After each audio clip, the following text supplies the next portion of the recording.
Thanksgiving. Directed by Eli Roth, based on that fake trailer from Grindhouse way back in 2007. Hey everybody, what's going on? Welcome to episode 225 of Mcrae Live. It is, what is the date today? It is Thursday, September the 14th, 2023, 2:13 p.m. Eastern Standard Time.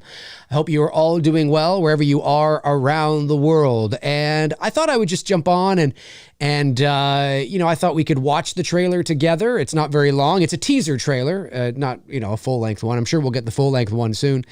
And I thought we could watch it together and, kind of just talk about it. Who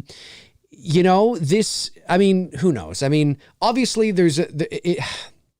because this is based on the fake trailer from Grindhouse way back in the day, which, by the way, I remember doing a spot for Grindhouse. I think I have it on. I wonder if it's on my. Is it on YouTube? Did I put it on YouTube? Let me just see here. Actually, way back in the day, I remember doing this. This was let me see, Dave Mcrae Grindhouse. Does it come up? It does. Wow, I posted it 10 years ago. Holy shit. Really? Holy crap. Let me, hang on. Let me do that and do that. For those of you that haven't seen this, let me just move this over here for a second. Let me go over to the other screen. This was a spot that I did for Grindhouse. Whoops. That wasn't me.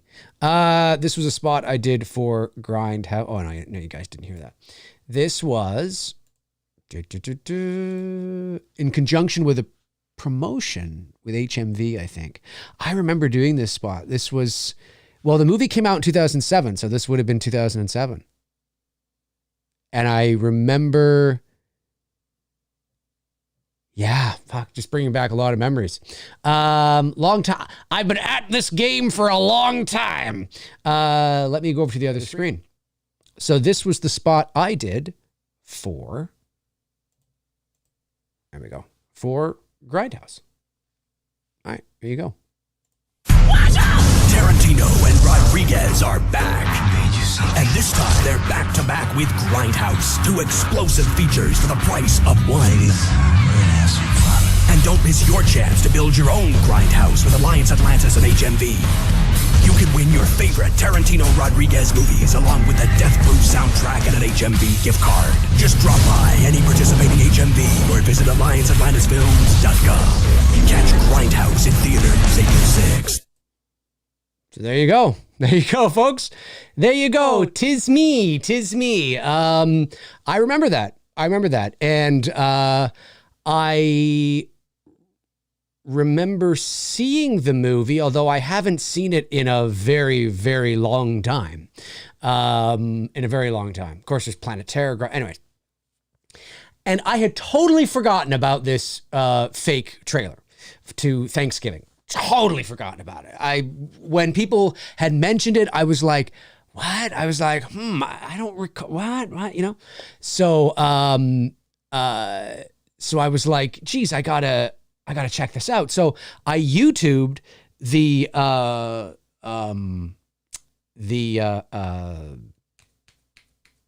fake trailer. And I was like, what the hell do you call it? And I watched it and I was like, oh yeah, I kind of remember this. Here's the thing though. So with Thanksgiving is because it's based on that fake trailer. There's some tongue in cheek to it. People, even just the fact that it exists, there's like tongue firmly planted in cheek kind of thing about it. So I don't know how serious, like it's almost like Eli Roth winking at you. Like he actually, do you know what I mean? So whether this has any legs or whether this is the beginning of a new slasher, I'm not sure. But I will say this.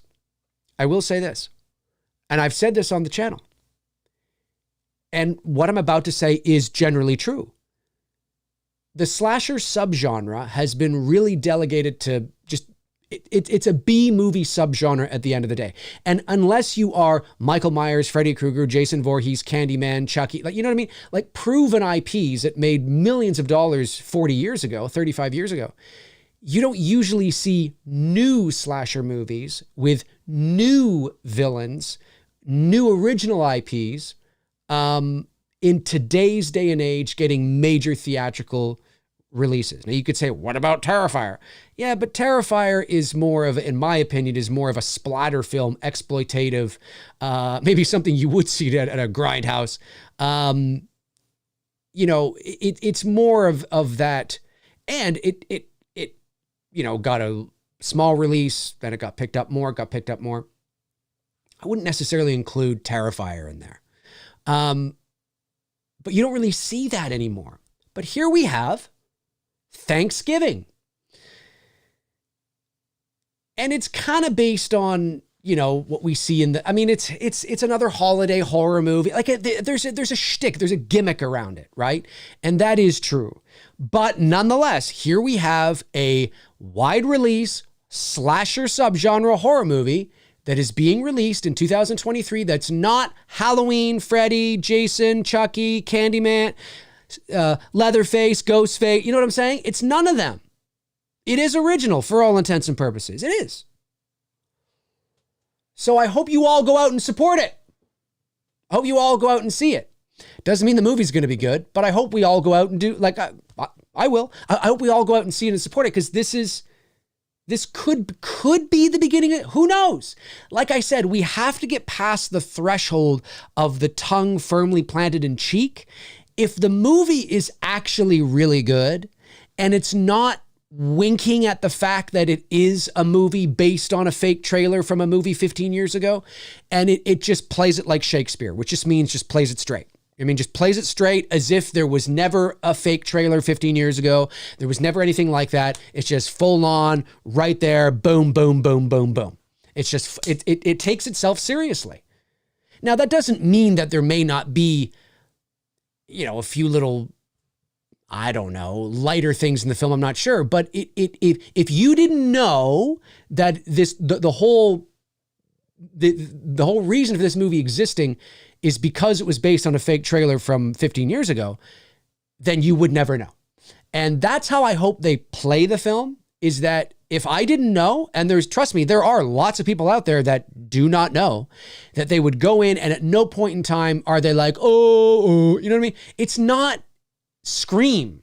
You know, it's not self-aware in that sense that, oh, this is like that fake trailer. No, it's legit. It's real. It's full on A to B, start to finish, full on. That's what I'm hoping it is. And maybe it will be based on this teaser. I don't know. Let's find out. Let's go back to the other thing there. Yeah, it was pretty cool, wasn't it? Yeah, I had, I recorded that TV spot for Grindhouse. Yeah, it would have been, well, it was April 2007, right, is when the movie came out. So I probably recorded that in, I'm going to say maybe February or March is probably when I recorded that, of 2007. I also remember, too, I did a spot for Dave Chappelle's Block Party. I remember that. I got to find that clip. I wonder where that spot could be online. I might have posted that, too. Anyway,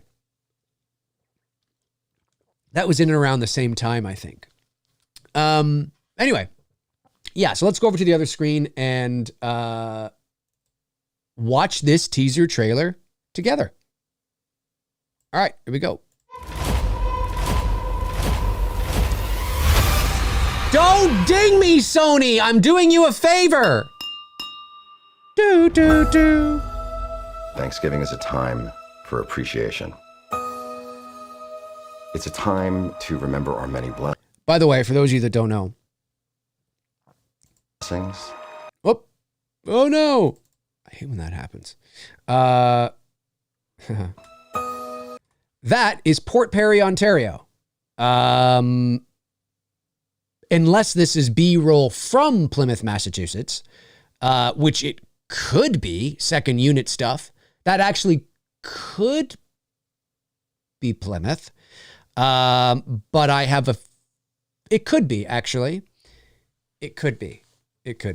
Anyways, the movie was shot in Port Perry, Ontario, which is only like an hour away from me. And Port Perry looks like that. Port Perry is also where they shot, I believe is also where they shot It Chapter 1 and 2 as well. And it's a town that looks exactly like that. So this is either drone footage of Port Perry, Ontario, which would make total sense, or it's second unit stuff from Plymouth, which would also make sense because the movie's supposed to take place in Plymouth, and Plymouth also looks like that. But the movie was shot up here, nonetheless. It's a time to remember our many blessings, Yeah, like this is Port Perry. to celebrate with the ones that we love the most. That's right. I like the beginning of it. I like the And it's time for vibe. You all kind of do families feel to that be small together. town sort of feeling, you know? And at this point, you'd have no idea it was a horror movie unless you knew it was a horror movie. You know what I'm saying? Like at this point, if you didn't know, you'd think that, oh, this is a holiday, Christmas, Thanksgiving, romantic comedy, some sort of, warm, fuzzy thing. You totally could get that vibe and get that impression. Of course, not anymore.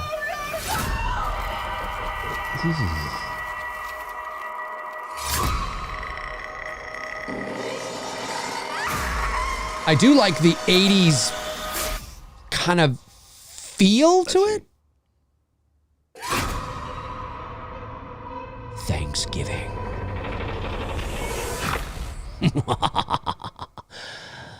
Starts Friday in theaters everywhere. Check your local listings for details and showtimes. Yeah. So what do you guys think of it? It's a teaser trailer. There's no doubt we're going to get a regular trailer soon. No doubt about it. But I dig it. I do. As far as a teaser trailer goes, I think it's a very good teaser trailer. It's only a minute long. I think it sets the stage well. I get the vibe. That cozy small town family. I think they've done a really good job at setting that in the first 30 seconds. And then of course there's that turn. If I had to pick out something, maybe I would have made the contrast of the turn darker. You know what I mean? So there's a sharp contrast rather than a gradual rather than a crossfade, we'll say. A crossfade of a contrast. It's more just kind of sharp. But what they have works. And I'm really interested in seeing it.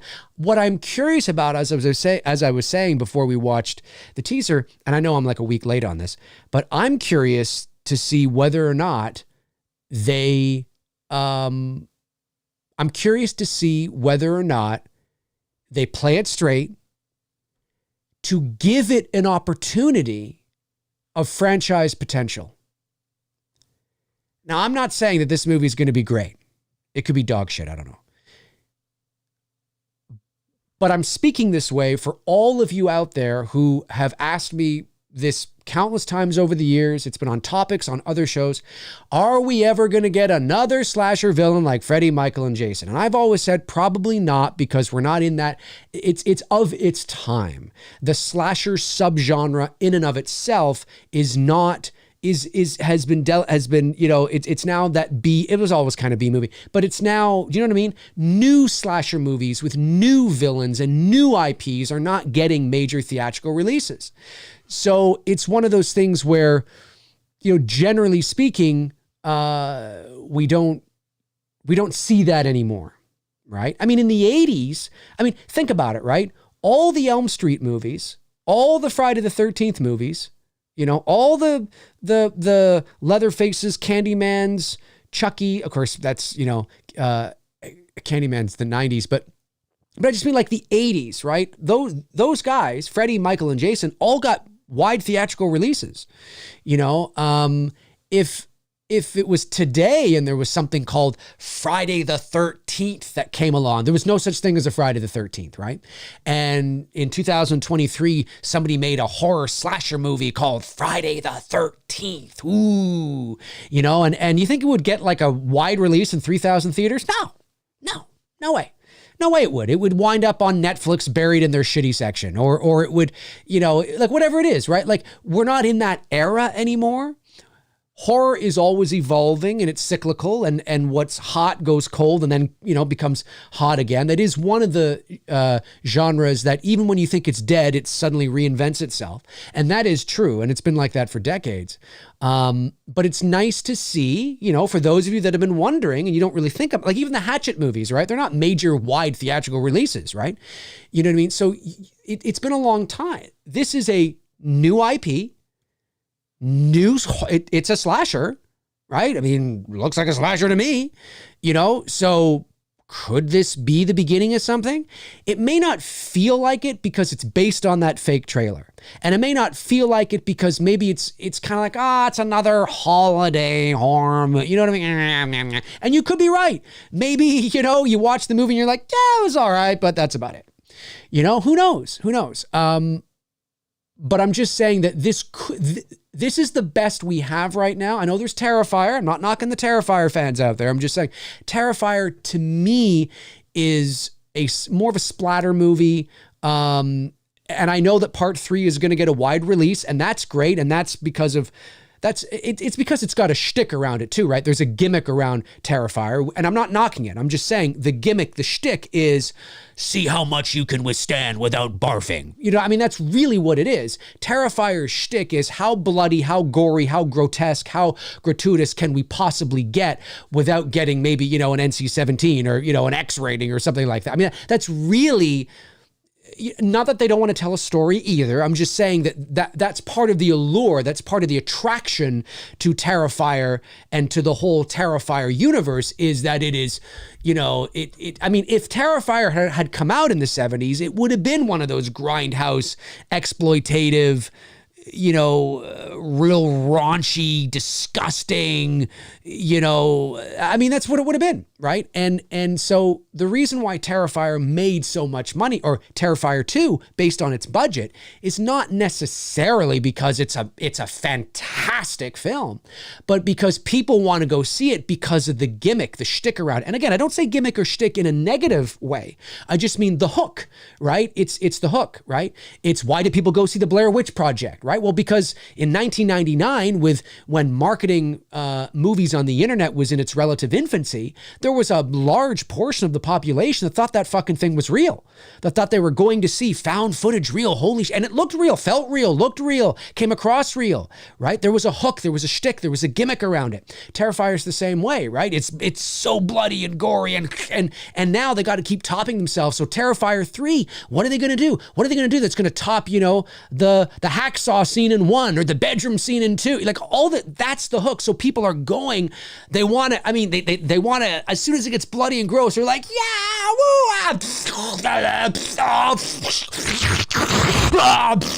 oh, yeah. I mean, that is the hook. That's why people are going, right? That's the shtick. That's the hook. And that's fine, man. That's fine. And then, of course, you hope there's a good story and good characters relative to, of course, the franchise. Of course, you hope for that, right? And, but it's rare today. It's not, Terrifier wouldn't necessarily appeal to a mainstream audience. Horror fans, sure. Horror fans, sure. And, you know, the people that, you know, love that kind of stuff.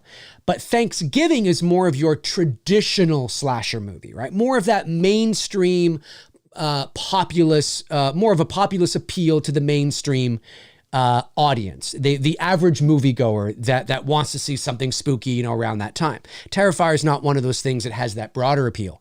So this is one of those movies that's getting a wide release. It's a slasher movie. It's original IP. Yeah, it's another holiday horror. I get that, but we ain't having. I mean, it's new. It's new. It's not Halloween. It's not Freddy. It's not Jason. It's not Ghostface. It's not Chucky. It's not Leatherface. Not Candyman. It's none of those. It's new. So this is what you've wanted. This is what you've wanted. Maybe this isn't exactly what you've wanted, but here's something. Here's something. It's going to wide release. So as I said, my thought is this going to get out from underneath the shadow of it being tongue-in-cheek because of its inception, because it was based on a real Terrifier-like Grindhouse 70s feeling trailer from I mean, when you watch that Thanksgiving faux trailer, it's definitely got that, oh, you know what I mean? Is it going to get out from underneath that? And I think in order for this to be, I don't know. I mean, who knows? I hope it does. I hope it does, because I think it would be cool if we all went and saw this movie and walked away and went, that was actually really good. Like, as far as like a mainstream, theatrically released, studio released slasher movie, it was actually really good. Really well done. Good kills, good carnage, good, you know, a good little story, great characters. I really felt the vibe of the small town and the holiday. I mean, because then you might set yourself up for a sequel. I don't know what the budget was on this. I can't imagine it'd be too much. So we'll see. We'll see. I'm rooting for it. Based on this teaser, I like it. I like the teaser. We'll wait and see what the actual full trailer looks like. But based on this teaser, I'm digging it.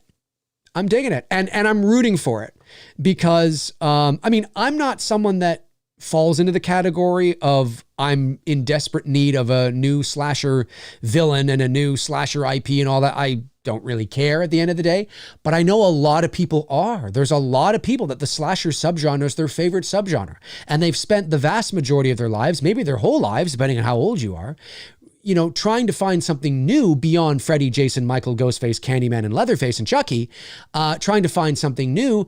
You do find new things, but it's usually the B movies on Shudder or the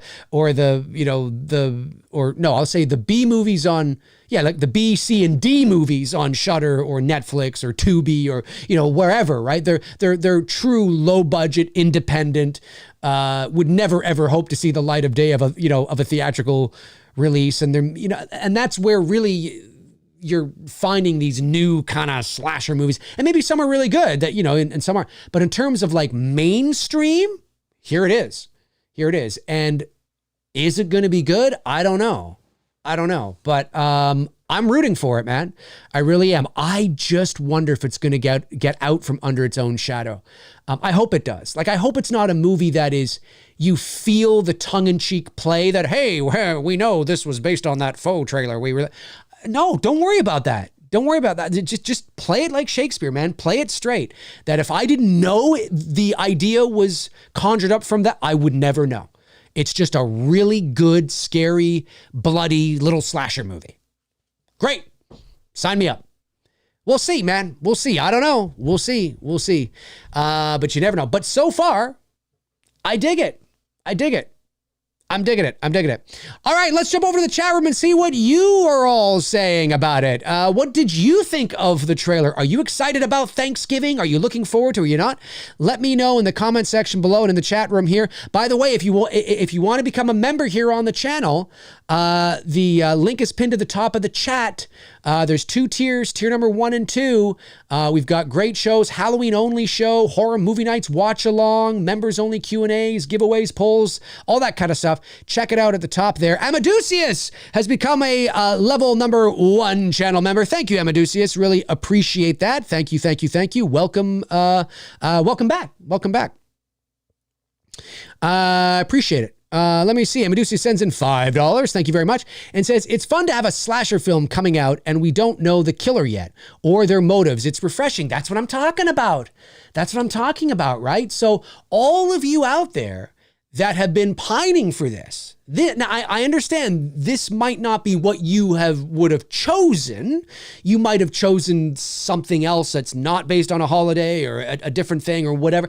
I totally understand that, but here you go. This is as good as you're going to get right now in terms of mainstream theatrically released studio films like it used to be back in the day. You know what I mean? Like back in the day when you could go to the movie theater and, nobody knew who Freddy was and you went and see it, or nobody knew who Jason was and you went and saw it, or, Chucky or whatever the case. Here it is. Nobody knows this. Here we are. This is it. So let's go out and support it. And if it's not good, well, then it's not good and we don't like it. But let's go out and support it at the very least. Don't wait for it to come to VOD. Don't wait for it to come to VOD and then bitch and complain when, about how there's no slasher movies that I want to stand there.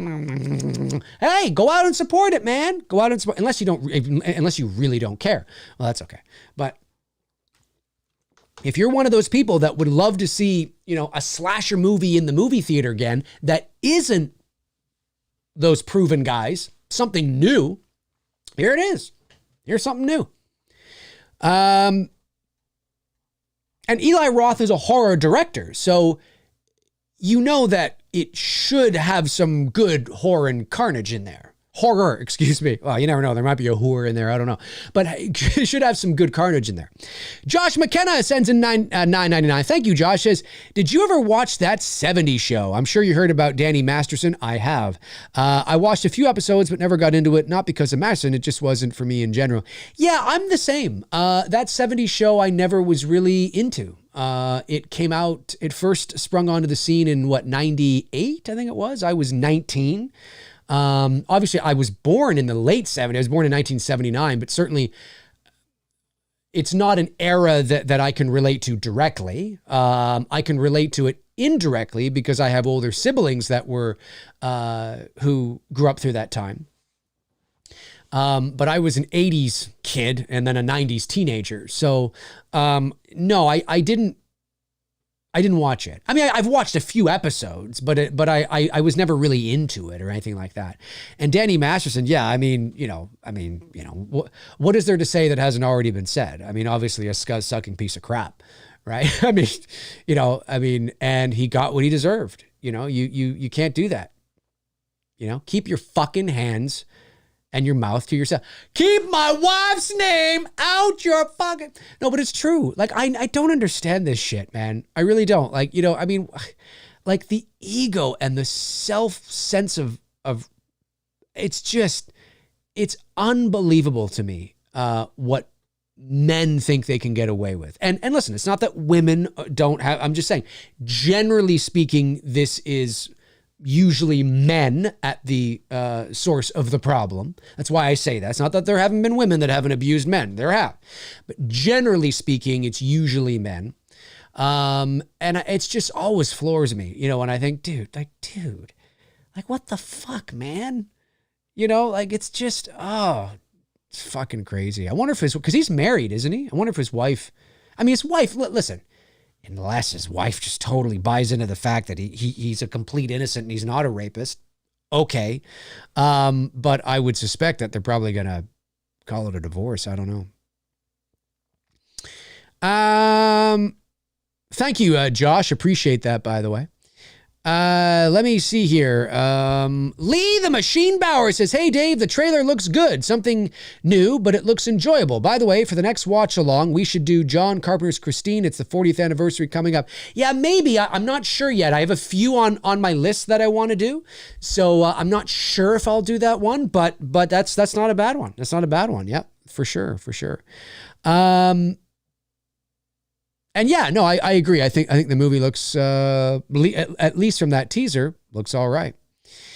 Evil Alex says, Halloween 18 opened the door for slasher films back in theater after we got Scream back, and now new IP with Thanksgiving. I don't know. I would say that I agree in part with that. I think what Halloween 18 mostly did was began the era of legacy sequel returns. So after Halloween, you got Candyman, and then of course the Chucky TV series, and now the Friday the 13th TV series, and and the Exorcist sequels, and so I don't know if Halloween 18 proved that slasher movies are hot and slasher movies will make a lot of money. I think they just proved that, hey, if we can tap into the nostalgia of these, 40 and over people, or even if you're younger, then we can make a lot of money. And that's what I think listen, there's a reason why Blumhouse went after The Exorcist and David Gordon Green. You know what I'm saying? It's all business at the end of the day. I don't necessarily believe that a new IP will be successful because there's been a slasher resurgence. I don't think there's been a slasher resurgence. I would not say that. In my opinion, I would say that we're definitely in the legacy sequel era. I mean, geez, I've done a legacy sequel. Vincent DeSanti's done a legacy sequel. Cecil Laird has done a legacy sequel, with returning former alumni, right? So, I mean, and that's on the independent level. And then of course, and the fan level, I got to say that. And then of course, you got the studio level and you've got, what I'm saying? So it's more about that than anything. We'll see how well Thanksgiving does. I think it will do well. When is it coming out? It should be coming out probably around Thanksgiving, right? November. Looks like November 17th. Is that what that says there? Hang on a sec. Let me just see this. November 17th. November 17th. So yeah, the Friday before Thanksgiving. I hope it does well. That following week, if everything goes well for us, we'll be shooting It's Me, Billy Chapter 2. But I'm rooting for it. So that I get what you're saying, and you are right. I just not sure if I agree that Halloween 18 sprung this new era of interest in slasher movies necessarily. Legacy sequels in terms of slashers. What could we do? Hey, let's bring back. You know what I'm saying? That's what I think it more did. That's what I think it did more of. Is that saying it right? Grammatically correct? I don't know. You know what I'm saying. All right. Did I get all the super chats? I think there were just 2, right? I believe there were just 2 super chats. Yes. Okay, just want to make sure I'm not missing anything. Jordan Ellis says, hey, Dave and everyone, hope all is well this Thursday. Hey, Jordan, nice to see you here. Robert Holston says, I like how the trailer feels like Thanksgiving. If the movie is really good, it could become an annual tradition. Yeah, it could. It could. And keep in mind, this movie doesn't again, as I always say, especially when it comes to horror movies, it doesn't have to be amazing. It just has to be good. You know what I mean? It just has to be good. It just has to get like a 60 to 70% on Rotten Tomatoes, or something like that. Like something that's like, oh, that's good. I just want to see if they probably don't have the budget listed here. Nah, that's right. It's distributed by TriStar Pictures through Sony. And,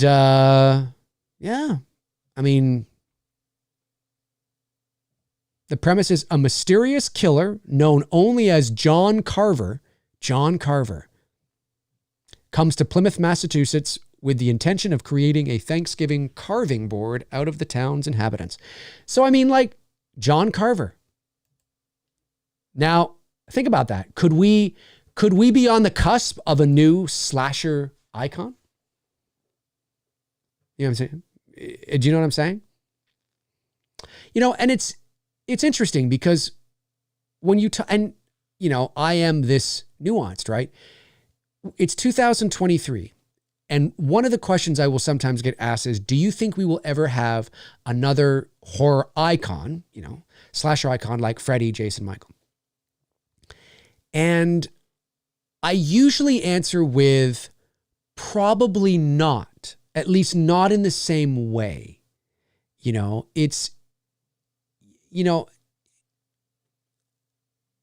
There's a difference, right? Jason, Michael, and Freddy have superseded their own genre. They are not just horror icons; they're pop culture icons. They're in the pop culture vernacular. They're in the pop culture zeitgeist. They are, it's a whole different level. It's a whole different level. It's one of the reasons, of course, you have, people that were angry at me when I said that Art the Clown was not a horror, was not a pop culture horror, a pop culture icon yet I put yet in there in the same ways as Freddy, Michael, and Jason. And I did a video on that. Of course, you get people, you just hate it. You're just being hated. I'm like, no, you just lack, with all due respect, the intelligence to understand nuance, right? It has nothing to do with that at all. It has nothing to do with that. I'm speaking objectively about, and I'm stating my argument that there is a difference between being a horror icon or recognized in the horror community and superseding the genre and becoming a pop culture icon. That's a very, very, very different level. And what I mean by that is, Art the Clown, because of the success of Terrifier 2, you started to see Art the Clown knocking on the pop culture door. And that's when you have like talk shows like The View or Howard Stern, right? Or Jimmy Kimmel. They're talking about it, right? Like, hey, you see those crazy Terrifier movies? I mean, that's starting to, knock on those doors. That's what I'm talking about, right? Art the Clown, of course, he's become this little new horror, icon within horror, right? But I'm talking about the stratosphere. I'm talking about pop culture. You know what I mean? And it's very different because, do I think Art the Clown will ever get there? I don't know. Because of the kinds of movies that Terrifier are, right? It's a niche, particular type of subgenre. It's not necessarily mass appeal, general movie going audience type of thing. Even though they make lots of money, of course, I'm just saying that generally it's that kind of thing. So I don't know. Will Art the Clown become as iconic as Freddy, Jason, and Michael? Probably not, but that's not any fault of his own. We're also in a different era now as well. Do I think that anybody will become as iconic as those three? Probably not, but that's not because it's not achievable. It's because the genre, just the subgenre has changed and evolved, and movies have changed and evolved, and I don't necessarily, we don't approach horror the same way. We don't see them the same way. It's just different now. It's just different. And usually for something to become a pop culture icon, and keep this in mind, if you're ever wondering how to measure this, generally when something is a pop culture icon, like it's in the zeitgeist, right? He's in the zeitgeist. Okay. It supersedes the threshold of its own genre, for good or bad, for, you know what I mean? Whatever. But it does, and becomes almost an identifier of a certain moment in time. So almost like a certain era. When you think of Freddy and Jason, they're part of the 80s pop culture. It's like He-Man. Do you know what I mean? Or G.I. Joe was before that, but He-Man or what's another 80s thing? Like Back to the Future, or, oh God, I was going to say Star Wars, I guess, but that's not really 80s. But you know what I mean, right? Like very like 80s music, or like Michael Jackson, or like whatever. Like there's certain things that are very much a part that define a generation. That define a generation. And to reach that level where you are defining a generation like Elvis Presley, the Beatles, right? You know what I'm saying? That's a very different level than just being famous and popular. Being famous and popular is not easy, but it's a lot easier today than it was many years ago, because you can just fart in a glass and put it on TikTok and you're famous. But you know what I'm saying. But to cross the threshold where you are in the pop culture zeitgeist as a cultural icon that defines a generation, that's a very different thing. That's a very different thing. So will we ever see that again? The likes of that level in a slasher villain? I don't know. I mean, you never say never, but where we are today and how we are consuming entertainment, and it's not the same anymore. And so I don't know if I don't know if John Carver has any hope in hell, no matter how good it is, no matter how great he is. And it could be no fault of its own. It just is sort of how the industry is today. Will John Carver end up being a pop culture icon where in 20 years, we look back at him and he defines a generation? He defined the 2020s. When we think of the 2020s, we think of John Carver. When you see a mural, mural on a wall that's painted that is 2020s, do you see John? For example, if we see a collage of 1980s things, chances are you're going to see Dustbusters and Big Hair and Freddy Krueger and Jason and Back to the Future. And do you know what I'm saying? Right? It defines a generation. Are we going to see that with John? When somebody in 30 years thinks of the 2020s, is John Carver going to be at the top of the list? Like Freddy and Jason are when you think of the 80s? That's what I'm talking about, right? Will Art the Clown be up there? Within their genre, maybe. Within their genre, yeah, totally. I could totally see that. Art the Clown has already become pretty iconic within the horror genre. But superseding the pop culture and staying there. I don't mean dipping in and then, out. Lots of people do that. I'm talking about reaching it and staying there. That's really difficult, right? Lots of people become famous for a day and then bow out. But that's so difficult. Michael Myers, Jason, Freddy, Chucky, Ghostface, that's a different level altogether. So anyways, I find this topic interesting, and this is how I think about it. I don't think the average horror fan thinks about it this way at all. I think generally people are just very, black and white. Oh, do you think there can be another horror villain? But there's reasons. There's reasons why we haven't had another Freddy, Jason, or Michael in the same ways, right? A character, like even look at Victor Crowley, right? It's not the same. Victor Crowley is well known within the horror community, for sure. And a lot of people like Victor Crowley, no doubt. He might be the closest thing we've had to it since those, heydays, the golden age, maybe. But Victor Crowley is nowhere near a pop culture icon. Not even close. And Adam Green, I'm sure, would say the same thing. And it's not a slight against that at all, right? At all.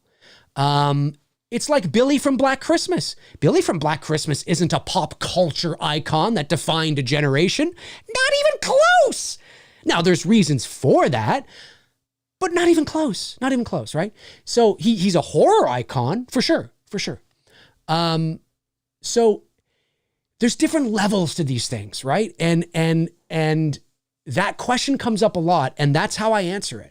I'm very measured by it because I think it is important that we look at the measuring sticks, we look at those things, and I understand that in today's day and age, not a lot of people want to do that. Not a lot of people think the way I do necessarily, or as deep as I do. But as I'm sure you can see here, there's merit to what I'm saying. Like there are reasons for things.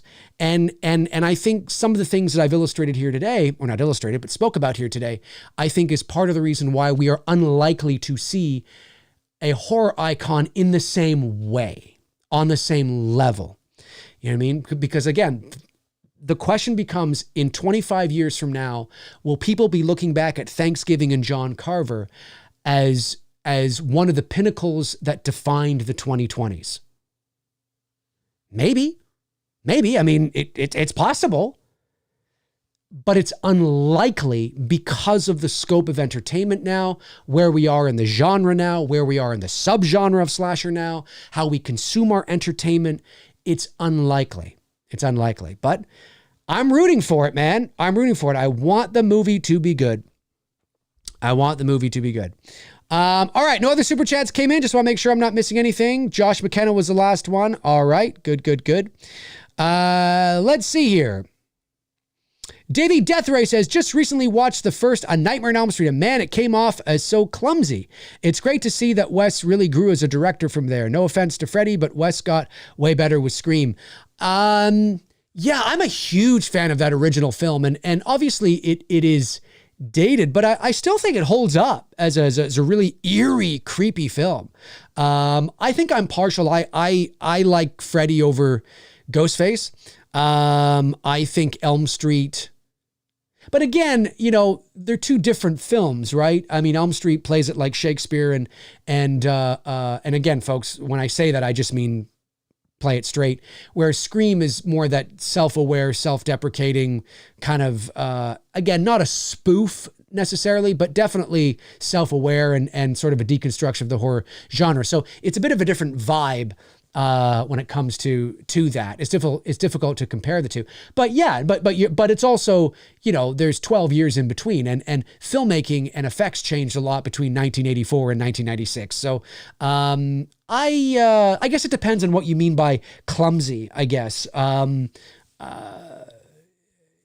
But for me, I still think, and I've said this before, and you guys know that I'm a huge Halloween fan. It's my favorite, you know, the original is my favorite horror movie of all time. But I will say, I am, to this day, I think the greatest kill in slasher history is Tina's death in A Nightmare on Elm Street. I still think it holds up. Again, I mean, obviously, yes. I mean, the movie's dated, of course, but I still think it holds up today. And I mean everything, not just the moment of her death, but everything when she wakes up and she hears the rocks being tossed at the window. Right from that moment all the way to, you know, who did this? And then, you know, Glenn and Nancy breaking into the room and Rod's gone and all that, right? Like that whole thing. And of course, especially the climax with her on the ceiling and all that. I still think it's scary as fuck today. It's so well done, you know? So, yeah, I love it. I think it's great. Let me see. Aaron Click says Scream's more polished, but Elm Street OG is more raw.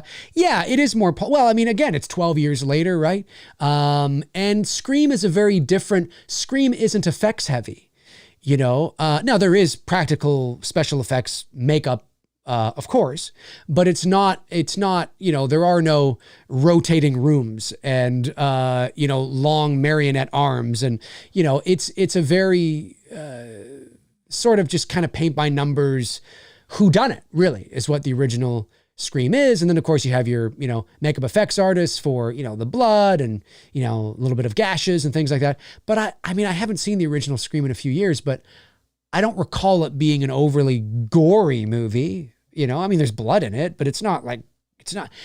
The appeal of Scream is the mystery, is the whodunit and the different characters and the different scenarios, and that's the appeal of the Scream. I mean, nobody watches Scream for the carnage, you know, or the blood, guts, and gore. I mean, who the hell who picks Scream?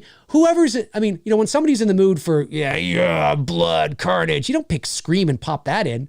You know what I mean? I mean, in a lot of cases, a lot of people consider Scream, and I would agree, actually, a gateway horror film, horror light. That if you want to show, you know, your kid or something, right? Maybe your kid's like 10 or something, they want to get into horror movies, but you don't want to show them something too scary or too bloody. And I realize there's some kids, I mean, I was watching fucking Freddy Krueger when I was 6. But I'm just saying, right? Scream's a good one to do that with. It's got some kills, got some blood, but it's not overly scary, and it's not overly bloody at all. So it's a good gateway horror film. Or if you have like a girlfriend that, you know, or even a boyfriend, but it's usually the girls that aren't into horror movies, who may, I'm not really into horror movies, I don't really know, I get really scared. Well, why don't you watch this? It's a great gateway one, kind of, it's horror light, you know what I mean? It's not quite Goosebumps, obviously. That's very, very kid, you know, friendly, but but it would be probably, you know, as light as you can get in the slasher genre without becoming a little too kid friendly. Because Scream is just the appeal of Scream. Yeah, is the whodunit. You know, who are the killers? Who's on the phone? People are dropping like flies. What's going on? That's the appeal. You know what I mean? So,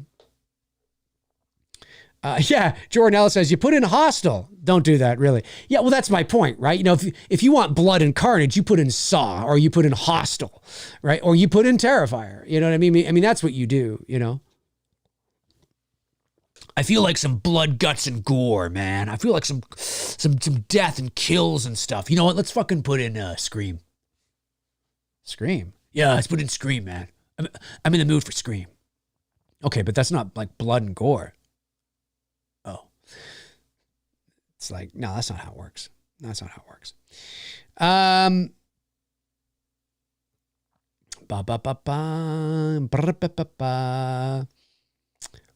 Evil Alex says, Billy in Black Christmas was also not designed to be a horror icon slasher. Wasn't flashing over the top enough like Freddy and Jason, although they started more serious as in the later films. Yeah, I don't know if any of them were designed to be a slasher icon. I think, you know, again, with Black Christmas, we are the only, I mean, myself and Bruce are the only ones to have done a sequel to it. And of course, we are in pre-production right now on Chapter 2, which will bring the Black Christmas story to a close. There's never been a sequel. There's been 2 remakes, 06 and 19, but never a sequel. So I get your point that in comparison to a Freddy or a Jason or a Michael, Billy is not very flashy. That's true. But I don't think that's the reason he's not a pop culture icon. The reason Billy's not a pop culture icon is because there was just one movie in 1974, and that was it. And there's never, there is no backstory, there is no mythology, there is no story. We are the only ones to have ever done it, ever. On any sort of professional level. I know that, you know, some people may have tried to do something amateur, but in terms of like, you know, legit, again, we are fan film, we're not for profit, but in terms of legit, we're the only ones who have ever done it. And so that's part of the reason. Actually, that's one of the main reasons, is that there is no story, which is also really cool for us as filmmakers, because there is no, it truly, although we are a fan film, we have to put that stamp on it. And we don't own the intellectual property, as I've said in past streams. What you're seeing with It's Me, Billy, and the story and where it's going is original. I mean, it is an original piece, because there was never a sequel to the original film. There isn't this lore or not that I think there should be, but there isn't this lore and mythology and history. Whereas when you look at Halloween or Elm Street or Friday, there's so much backstory. There's so much, you know, so many characters, so much lore and, you know, mythology and all that kind of stuff, that it's very difficult to get out of that shadow if you're going to do, you know, a fan film of some kind. But for us, it's a clean slate. So everything you're seeing, it's based on the characters created by Roy Moore and Bob Clark, but there's also new characters in there as well, and the story and the direction that we take it is not based on anything that's ever existed. So with Billy, now to get back to what you're saying, you are correct in the sense that he's not flashy. But I think if there had been a Black Christmas 2, 3, 4, 5, and 6, and if you get to 5 or 6 in a slasher franchise, that's telling you one thing. It's telling you that 2, 3, and 4 were successful enough at the box office that it warrants doing a 5. So if you can get to 5 and 6, chances are that, you know, you might not. And again, and here comes the nuance, right? There's pop culture icons, and within that, even within that, we can break it down further. Leatherface is not nearly as iconic as Freddy, right? Ghostface is not nearly as iconic as say Jason or Freddy, but he's up there, right? Chucky's not as iconic as Ghostface necessarily. Maybe there's arguments to be made that maybe he is, but you can see where I'm going, right? You now can even go in and dissect and even figure out based on, and what are we basing it on? Pop culture footprint. Maybe we're basing it on movies. Maybe we're basing it on box office. Maybe we're basing it on, the footprint would be, are we more likely to see a Freddy and a Jason t-shirt over a Leatherface? What's Leatherface's pop culture footprint right now? Did he come and go? Has Freddy and Jason always stay? There's so many things, right? You can get into the weeds of it. And I love doing that because then I think you get more of an accurate reflection for an answer that you're searching for. So even within that, there's different things we can measure. I think if Freddy had only had one movie, I wouldn't necessarily think that he would be the icon that he is today. There may be a situation where if it was just it's not that he's flashy, right? And I get that he was flashier in the later films, as you said. But it's not that he spoke and that he's this great character. It's that it was so successful, the movie was so good that they made a bunch of sequels. And then making a bunch of sequels does what? It keeps you in the pop culture, even if the movies are not very good. Nobody's going to sit here and say that part 5 was great or Freddy's Dead was great, right? And even part 4, The Dream Master, has mixed, emotions. But they were successful enough at the box office that they kept making more, which kept him relevant and in the pop culture zeitgeist, right? Out of sight, out of mind. And that's really what does it. So I tend to believe that had Billy, although he's not flashy, he probably would have become more flashier as the sequels went on, right? If they had made Black Christmas 2, Black Christmas 3, Black Christmas 4, Black Christmas 5, Redemption, Black Christmas 6, Retribution, but who knows, right? If they had done that, then there's no doubt that Billy, we would have known what he looked like. We would have gotten a backstory. We would have seen more of him. 100%. He may have become the Billy we see in the 2006 remake, right? The 2006 remake is a very different Billy than the original. But had they continued to make movies, then Billy may have become a slasher icon because they would have had to have opened him up. They would have had to have done backstories and different things, and who knows? Thank God that didn't happen. But I'm just saying, right? So I get yours. What do they all have in common? Franchises. Multiple films. It doesn't matter if the movies are, you hope them, it doesn't matter if the movies are good. Even bad movies, keep them relevant, right? So, yeah, fascinating stuff though. Fascinating stuff. All right. We're only up to an hour. Tyler Adams says, Dream Master is kind of all right. Rewatched it recently, better than I remember. I agree with you, Tyler. I recently watched Dream Master about a year ago, and I'm going to say something that's probably pretty blasphemous, but I enjoyed watching Dream Master more than I enjoyed watching Dream Warriors. Well, actually, it's The Dream Master, and it's just Dream Warriors. I like Dream Warriors. I do. I don't like it as much as everybody else seems to like it. It seems to be most people's favorite. My favorite is the original. And then my second favorite is part 2. My favorite Freddy is from part 2. And I love the Freddy from part 1 as well. But my favorite Elm Street's part 1. My second favorite's part 2. Then probably part 3. Then maybe New Nightmare, then 4. I'm not really sure. I got to figure that out. I just remember liking 4 more than I remember. I mean, listen, it's MTV Freddy. It's 1987 or 88. Dream Warriors was 87, because 86 was the year that they didn't have a Freddy, right? You had 84 Freddy, 85 part 2, 86 no Freddy, 87 Dream Warriors, 88 Dream Master, 89 The Dream Child, and then 91 Freddy's Dead, 94 New Nightmare, 2003 Freddy versus Jason. But it's one of those things where he's definitely, the Dream Master's definitely that.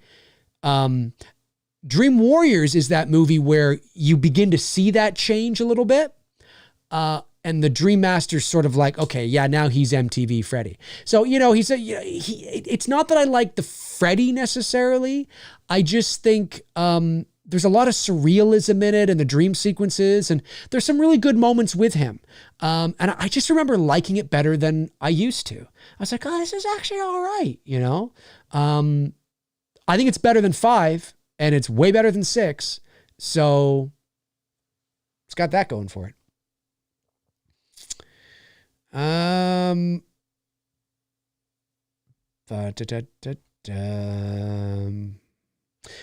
Fauci Cinema, Matt Fauci says, I'm definitely a Dream Master guy over Warrior, but not a huge Freddy guy. Oh, well, there you go. There you go. Yeah. Don't get me wrong. I like Dream Warriors. I do. But if I had to pop in an Elm Street movie to watch, because I was in the mood to watch an Elm Street movie, it's 1 and 2, 1 and 2, or 1 or 2, hands down. No questions asked. But it could also be because when I got into Elm Street, those were the only 2 movies. Actually, when I got into Elm Street, there's only 1. And then, because in 1984, I was 5. In 85, I was 6. And so there was that year there in 86 when I was 7 years old, where there was no Elm Street. It was just 1 and 2. That was it. And I remember, my friends at recess and playing Elm Street. I was Freddy and there was a guy that was Jesse. And I remember being like, Jesse, of course, you don't, when you're that age, you don't quite understand the homosexual undertones of the film. So that never made it into our, playtime at recess. It was just the character, right? And I remember, I think I actually had a friend named Jesse. Yeah, Jesse Robertson. Shout out to Jesse Robertson if you're out there, man. And he would be like Jesse and I was Freddy. And then there was Jamie Hunt. I remember Jamie Hunt, if you're out there, I don't know where you are, man, but I remember you were into Jason and Freddy and all that.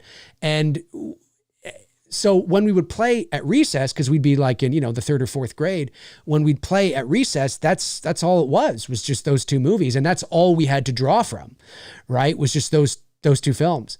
And then Dream Warriors came along, and I remember being excited about that. And I didn't go to the theater to see it. Obviously, I was only 8 years old, but I remember watching it and liking it. But I don't know, there was something, I had this real big nostalgia and really liked those first 2 movies. And then I remember the Dream Master, I remember that. But I think it's funny. I even think at that young age, when the Dream Master came out, I was 9. And I remember thinking, even at that age, not being happy about how silly, like I remember the TV spot or the trailer and seeing his glove come through the water, like, the shark from Jaws. And I remember thinking that was cool because I liked Jaws. But I remember when he was there and he's stepping on her and it's the quicksand and she's sinking and he puts on the sunglasses and he's doing this. I kind of vaguely remember, even at that age, thinking to myself, why is he doing that? Like, that's just kind of corny. It's silly. It's cheesy. You know what I mean? And because of how he was established as a character. So I think my love sort of began to fall out from that point, because I don't know when I watched 5.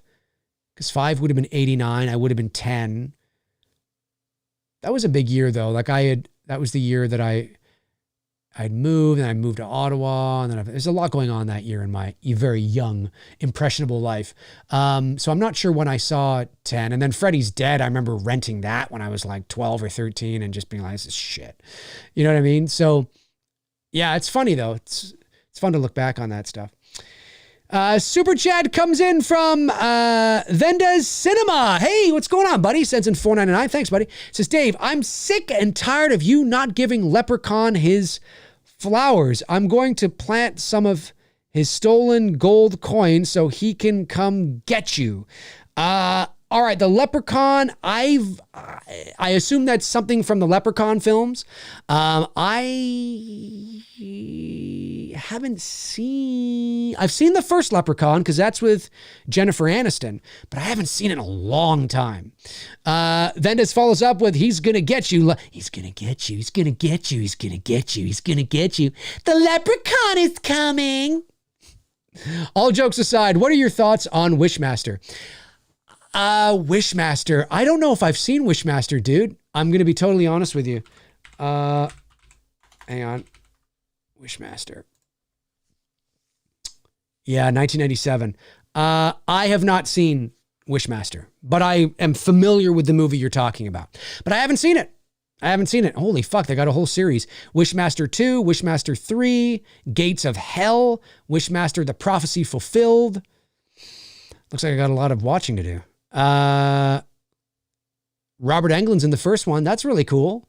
That's really cool. I haven't seen it, dude. I'm so sorry. Again, I know the movie you're talking about, but I haven't seen it. It's just one of those ones that just got by me. You know what I'm saying? It just got by me.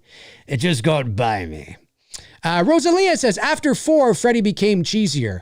I would say that, yes, I would say 4 was, 5 is, 3, Dream Warriors, is where you start to see that, oh, he's scary, but he's also funny. You know what I'm saying? Kind of see that. And then 4, he's just, want to suck face, and it's just like, but I mean, hey, I remember having a, was it Fangoria? I don't know if it was Fangoria. It might have been. It was one of the horror mags I remember having at 9 years old and flipping through and seeing Freddy in the doctor outfit with the mask. And when he's like, let's get high. No, that's when, no, he doesn't say that there. He says that. That's Dream Warriors.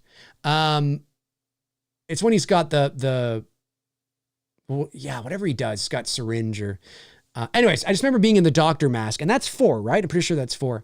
And I remember reading the article and being, really into it as a kid and all that kind of stuff. Frank Riker, Bud Dave! Daniel Hyrel. Oh, thank you, Frank. I missed a super chat from Daniel? I did. Sends in $1.99. It says, OMW, on my way. I guess, is that on my way? I guess that's what it means. Home from work, hitting ya with some love, dude. Thank you, Daniel. Really appreciate that, man. Drive safely or commute safely if you're on transit or, wherever you are. Commute. Thank you, Frank. Really appreciate that. All those Bud Daves. All right, let me double check. I didn't miss any. I don't believe I did. I just want to make sure. Oh, it's not showing up. All right, fine, then don't show up. I think I'm okay, though.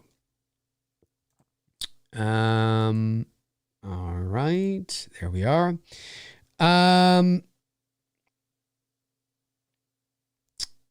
Rosalia says, not you, Dave. Your performance was amazing, not cheesy at all. Are you talking about, I thought you were talking about Elm Street, or 4. I'm not in Elm Street 4. Or were you talking about something else? I don't know. I'm trying to keep up. Hey, Brooke Scarlett is here. Great to see you, Brooke. Frank Riker says, Dave, please tell us some tales of Top Hat Freddy of old. Oh, yeah, that's so funny. Yeah, for those of you that don't know, because obviously I have new subs and new people tuning in all the time. And by the way, if you want to know my thoughts on the Thanksgiving teaser trailer, it's at the beginning of the stream. So how Mcrae lives work, I'll usually have a topic that I'll discuss for a bit, and then we go over to the Q&A, and the Q&A is kind of open to everything. Just so you know, in case you're tuning in and like, where's the Thanksgiving teaser? I don't get this. So when I was a kid in the 80s, this was before, when I got into Elm Street, I was like 5 and 6. And this was before you could buy the plastic glove and knives, the plastic nut with the, the latex mask and the foam, the shitty looking foam hat. This was a few years before that came out. And so how do you become Freddy Krueger? In 1984, how does a 5-year-old become Freddy Krueger? In 1985, how does a 6-year-old become Freddy Krueger? In 1986, right? How did, when you're 7. So I got a winter glove and I scotch taped 4 Bic pens to the fingers, Bic pens. And I didn't have a Freddy hat. I didn't have a hat. All I had was a top hat, a plastic top hat from some magic set that I had. But this goes to show you the imagination of children. It's just so incredible. And it's too bad we lose a lot of this as adults. And there's reasons for it, obviously. But so I remember being outside. This had to have been like 85, 86, I don't know. And I remember being outside in my front yard in Bolton, Ontario. And I remember at this time, there's only like 2 Elm Street movies. And I remember my next door neighbor, Johnny Steele. He probably goes by John now, but I know it sounds like a superhero name, Johnny Steele. But we were playing Elm Street, playing Freddy Krueger, and he was the victim and I was Freddy. And I had the winter glove on with the Bic pens. That's all I had. I didn't have a Freddy sweater.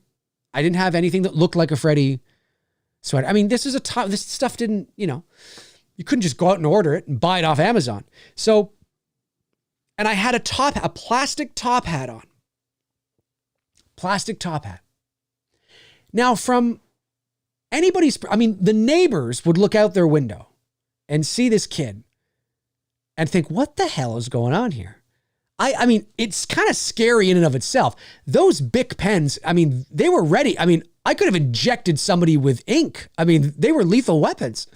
But it's ingenious. I'm like 7 years old, and I'm like, I know what I'll do, And so I get this top hat, and I remember being on the street. It must have been after 1985. This is so crazy. Listen to this, okay? Listen to this. This goes to show you how far I go back as being Freddy, This is so crazy. So I remember it must have been 85 or 86. When did Elm Street 2 come out? Probably the fall of 85. So maybe this was the fall of 85 or like spring 86 or something. I'm not sure. Anyway. I remember walking on the street. My friend Johnny was like running around. So I'm on the street. Okay. Picture like this, 80s neighborhood, you know what I'm saying? Not like a new, subdivision, like the classic 80s sort of, neighborhoods that you see in like Stranger Things, right? For those of you that may not be old enough to remember that decade or weren't around. So I'm out on the street. I'm in front of my house. I've got the glove. I got this old top hat on. I'm like 6 or 7 years old. And Johnny is like running away from me. And I'm walking along the street, the side of the street. There was no sidewalk. It was just there's a sidewalk now actually on there that was put in, years later. But I was walking, there was a ditch, and I was walking along the side of the road next to the ditch. And I vividly remember this. This is fascinating. I remember having my head turned like this, looking at Johnny, the glove on my hand, and going like that, right? Well, I remember as that like 6 or 7 year old turning my head like this because in A Nightmare on Elm Street Part 2, Robert Englund, Freddy Krueger, does that at the pool party scene, right? When he does that, when the dad comes out and accidentally shoots the whole thing and he goes like this, right? And the flames it's one of my favorite shots of Freddy ever, period. Where you get a real good look at Kevin Yeager's makeup and it's wet and it's there and stuff. And he's just like this, but he's like facing this way, but he's like looking this way. You know what I mean? He's like cocked like this, you know what I'm saying? And then I think the next shot is from behind him and he does one of those kind of like turns where he just kind of walks off, and he walks into the bushes and he disappears. I remember as like a 6 or 7 year old doing that cocked head kind of like turned all the way over, but I'm walking this way, but I'm looking this. And I know I was doing that because we probably had just finished watching A Nightmare on Elm Street 2. And we're like, you want to go play Elm Street? Yeah, let's go play Elm Street. I mean, that's what it was. But the imagination of a child, right? The fact that I didn't care that it was a top hat. I didn't care that it was a Bic pen or 4 Bic pens and a glove. At 6 or 7 years old, I was Freddy Krueger. You know what I'm saying? It's so amazing, the imagination of a child. I really believed that, wow, I looked like that. You know what I mean? Like, wow, this is so creepy, And because in my mind, I could visualize it. I could imagine it. That's who I was. I was Freddy Krueger from Elm Street 2. And oh my God, I was as a goal.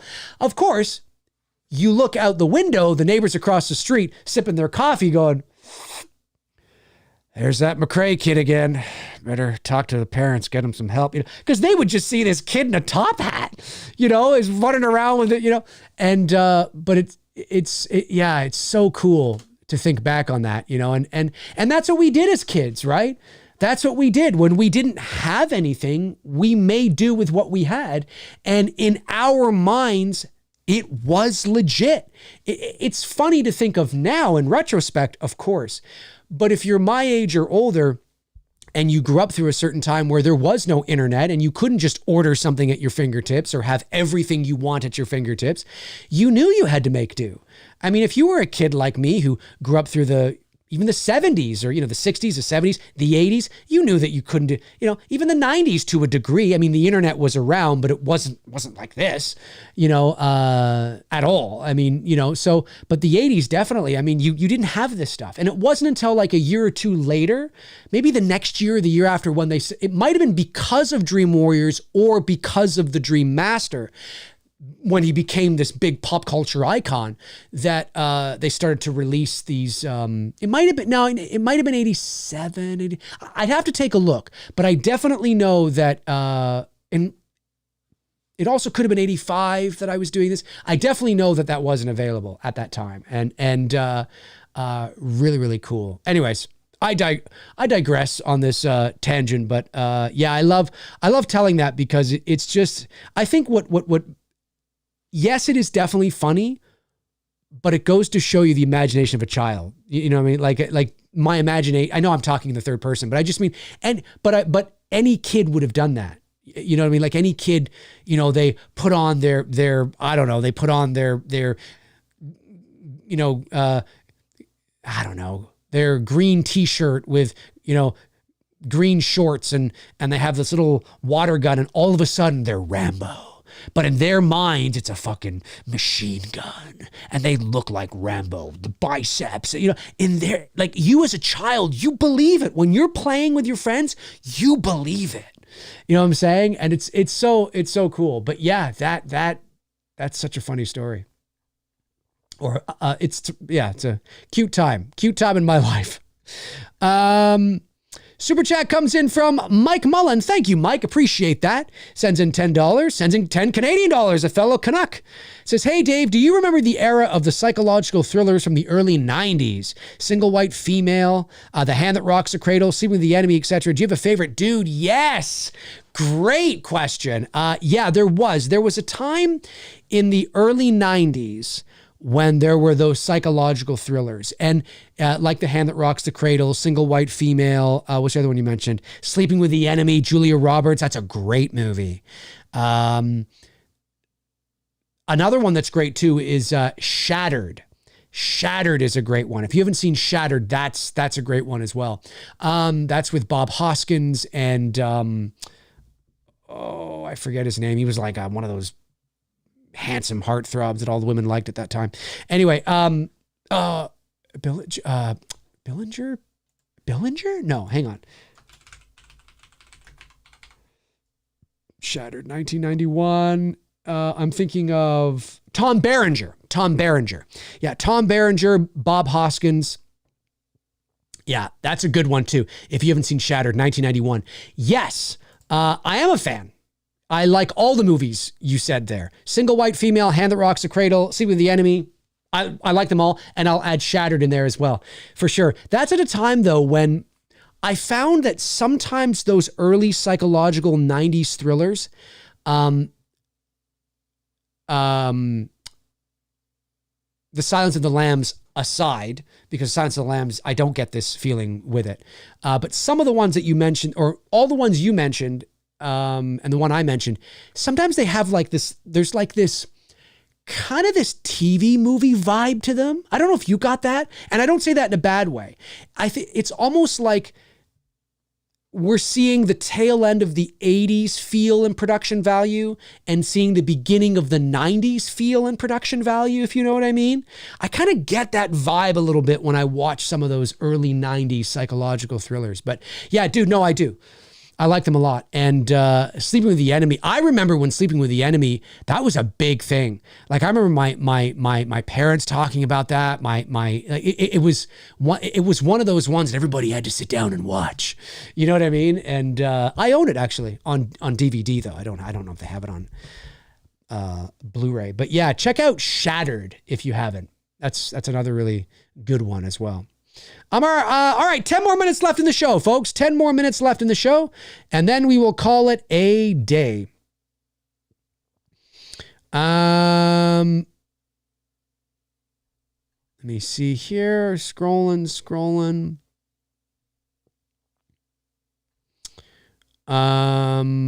Chris Snyder. Hey, Chris, great to see you here. Has anyone watched the Fatal Attraction series yet with Lizzie Kaplan and Joshua Jackson? I have not, but I do like the original movie. Another movie I like too is, what's that early one? Not Fatal Attraction. It's another it's the one with Michael Douglas and Demi Moore. What's that one with Michael Douglas and Hey, Davey Deathray is like, Shattered is great. Yes, Shattered is really good. It's got such a great twist. You're like, no way, what the fuck? Love it. What's the one with, not Indecent Proposal, that's Disclosure. It's Disclosure. The one with Demi Moore and Michael Douglas, Disclosure. That's a good one from the early 90s. Fatal Attraction, I think, is, Chris Snyder, Disclosure. Yeah, that's right. I think Fatal Attraction, is that late 80s? Early 90s? That's a good one. Falling Down is good. Yes. Falling Down is really good. Yep. Yeah. Lots of good ones.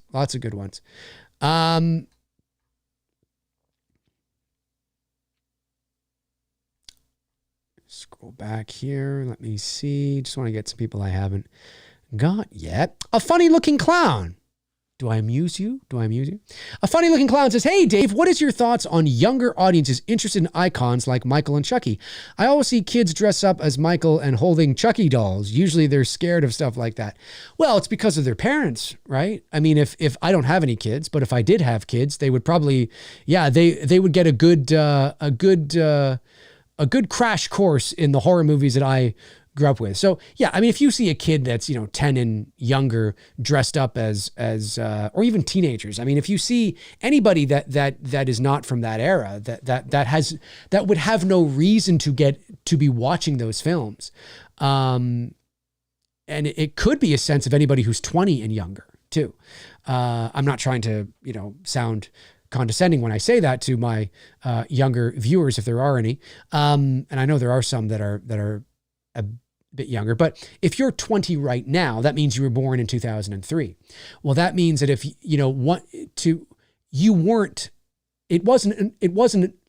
that means it wasn't only until maybe 10 years ago when you were 10 that you started to actually have, if you're 20 right now, if I said to you to describe me things that happened to you in 2006, you'd be like, well, I don't know, dude. I was like 3. You know what I'm saying? Right? Where to me, I was 27.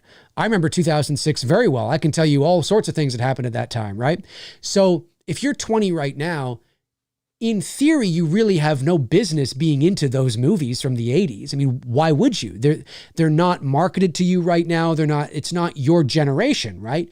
So if you're 20 and younger and you're really into those movies, chances are you have a parent or an uncle or an aunt or somebody in your life or a friend who has a parent or an uncle that gets you into that kind of stuff. And that's why you're into that kind of stuff, because there would be no reason for you to go back and look at that.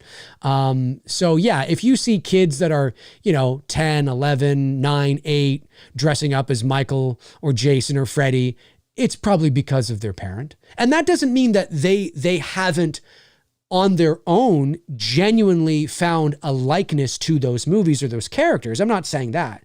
I'm just saying the discovery of those movies existing was probably brought to their attention by somebody who grew up with them. That's usually how it's done. That's how it's done with me and, my parents too, right? My dad, I didn't grow up.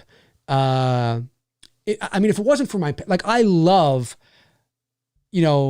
music from the 50s and the 60s. Love it.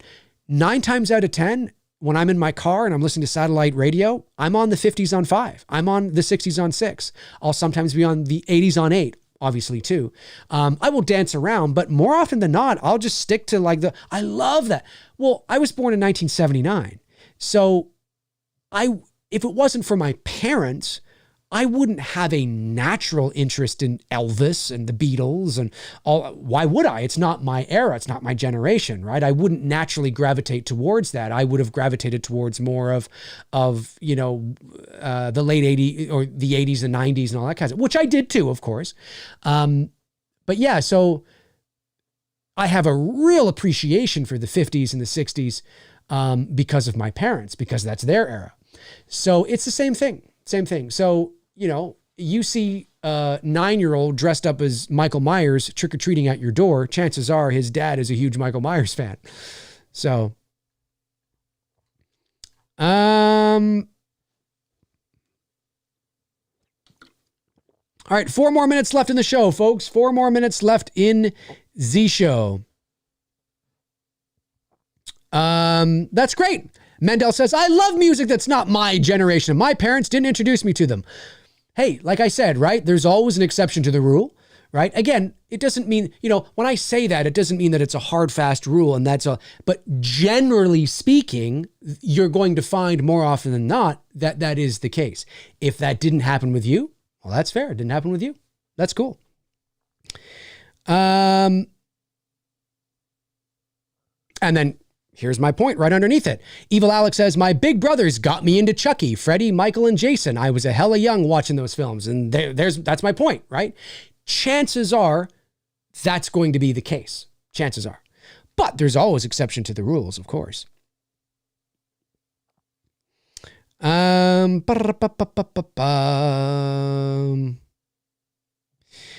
Ethan6581 says, I'm 20. Hey, you're 20. Well, there you go. You're 20.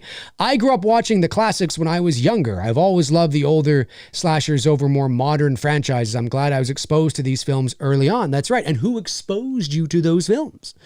But and that's generally how it goes. And then you develop an affinity and a likeness for it because you were exposed to them and you watch them with your big brother or whatever the case is. Like, again, I was growing up in the era, but as a 5-year-old in 1984, would I have naturally seeked out Freddy Krueger? No, I'm 5. I can't go to the movie theater to watch it. I can't drive a car. You know what I mean? You know what I'm saying? So who introduced me to Halloween? Who introduced me to Elm Street? Even at that time, even in the era, well, that would have been my older brothers, of course, right? So, yeah. And of course it made sense too, because that was horror at that time. It's not like now where you're going back. It's not the same thing, obviously, because horror movies in the 80s, that was horror movies in the 80s, right? So I was just being exposed to what was just there for everybody. But today it's not. So today for kids, you have to kind of get them to look at what was in the past. And listen, sometimes kids are going to gravitate and be like, oh, this is amazing. And sometimes they're not. There's also a lot of kids that parents try to get themselves into certain things. And they're just like, Dad, this looks old. It's lame. It's boring. Lame-o. Thanks, Dad, but I don't think so. I'm going to go watch The Conjuring 5, or whatever the case is, because it's modern production value, it's modern filmmaking, modern effects, and obviously it doesn't look as dated as those films do now, right? So, but if you're exposed early and exposed often, you can develop an appreciation for it. So it's all good. Eric's Edit says, do you think Thanksgiving is a play on the name, such as Halloween, maybe paying homage to it? Yes, I do. But it stems from, obviously, that fake trailer from Grindhouse. It stems from that fake trailer. So in the Grindhouse movie, that's where it comes from. And so, but at that time, do I think it was based on, of course it is. Yeah, no, for sure. Halloween, Black Christmas. Yeah, for sure. Do they have a Valentine's Day horror movie? I think they might. All right. Super chat comes in from Mike Mullen, sends another $5. Thanks, buddy. Says, Sleeping with the Enemy is my favorite. I absolutely love Basic Instinct. Yeah, dude. Sleeping with the Enemy is great. Really, really, really great. And Basic Instinct is great too. Oh, it's my stomach growling. I don't know if you guys heard that. Let me scroll here. And then Cody the Zombie sends in $4.99. Thanks, Cody. And says, Dave, how can I find a 70s, 80s sci-fi Stranger Things intro music? Non-copyright, of course. Sorry, haven't been around much here lately. Love DNN. Thanks, man. Appreciate that. We'll send all that love to Cecil Laird too, because he's the writer that he created it. He's the guy. I've been asked to from a few people if there's going to be a DNN sequel. I don't know. Again, this is not my project. I'm not a producer on it. I didn't write it. I didn't produce it. I didn't direct it. I had nothing. That's not me. I was just an actor on it. So is there going to be a sequel? There might be. I'm not sure. But Cecil Laird is the one who will know for sure. Where can you find 70s, 80s sci-fi Stranger Things intro type music, non-copyright? Well, there's a few sites online that I think you could try. You could always try Pond 5. Now remember, you're going to have to pay for it, right? You have to pay to download. Like if you want to use the track, it's copyright free in the sense that you don't have to pay residuals and you're not going to pay some like big, large sum of money, but you will have to pay for the track to use it. You have to pay for its license to use. So if you wanted to use it in a movie, let's say you found, you go to Pond 5 and you find a piece of music that you really like, and I want to use this, and you want to use it for your podcast intro or something like that. Well, you would go to see what the different, say it's $35. Well, you would download it, and there's different, there's different licenses, right? So there's like using it for like an intro for your YouTube video type of license, which is probably more the cheaper kind. Then there's like using it in like your movie that you're going to release in film festivals, which is like way more expensive type of license. That might be like, I don't know, $400 or $500, maybe even more. So it's not free, but it's, that you're not going to get dinged. If you can raise money to afford it, depending on what license you need, you can use it, as long as you pay for it. There's also Audio Jungle. Audio Jungle has it, but it's the same thing. It's the same thing. If you just mean, where can I find free music that's Stranger Things intro music and it's just free that I don't have to pay anybody for? Well, there's always what's the guy's name? White something Bat Audio. I use his music.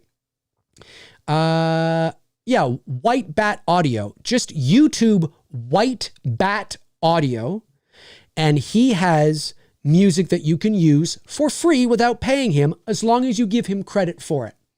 So as long as you make sure that if you're using it for an intro for your show or whatever, somewhere in the description it says that the intro music is by Karl Casey of White Bat Audio. And that's fair. He's the creator. He uses it. He should get credit for it. And he's really good. He's got a lot of stuff. You'll notice, you'll probably recognize a lot of his stuff. There's a lot of YouTube creators that use his shit, but it's good. And you're bound to find something in there that might be Stranger Things-esque. He does a lot of synth 80s kind of stuff. So yeah, that would be what I would say to that. All right. Hey, we're over time. All right. That's going to do it for this episode of Mcrae Live. Thank you to my amazing moderators, Frank Riker, Tab the Short, Darren Sands, Chris Baber, Cody Snyder, Andrew Stevens. You know who you are. Thank you so much for doing what you guys do. I really appreciate it. Thank you to all my amazing channel members. Again, if you want to become a member here on the channel and get access to exclusive shows, channel member only Q&As, giveaways, member only polls, all that kind of stuff, the link is at the top of the chat. It's also in the description. I want to get to 100 before Halloween. We were almost there. And then, of course, some people kind of bowed out at the last minute. And sometimes that happens. Hey, no harm, no foul. But I want to get to at least 100 members. I think we're at like 90 right now, which is amazing. Check it out. The link is at the top of the chat. Like I said, it's also in the description. It's a lot of fun. We had our first Halloween only show the other day. It's called One Good Scare, where we don't have to feel guilty about talking about Halloween and all the shit we've already talked about 1,000 times. And it was a great episode. Just ask my level 2 members here. That's level 2 member though. So you got to become a part of level number 2 for that. But it was great. It was awesome. We talked about, it was really a great show. Charlie Bulls. We had all these ideas and stuff. It was really awesome. And of course, horror movie nights, which is a level number 2 watch along party. There's member only Q&As, which is open to both tiers. Just a lot of fun shit that we're doing over there. So check it out if you want to become a member here on the channel. Have a great rest of your Thursday. Stay safe out there, and I will talk to you very soon. Two Dudes hopefully is returning next Wednesday, so keep an eye out for that. And I should be back here on the channel, of course, at some point with some sort of show. I always am. All right, folks. And thank you to all the super chats as well. Really, really, really appreciate that. Have a great rest of your Thursday, and I will talk to you all soon. Alrighty. Cheers.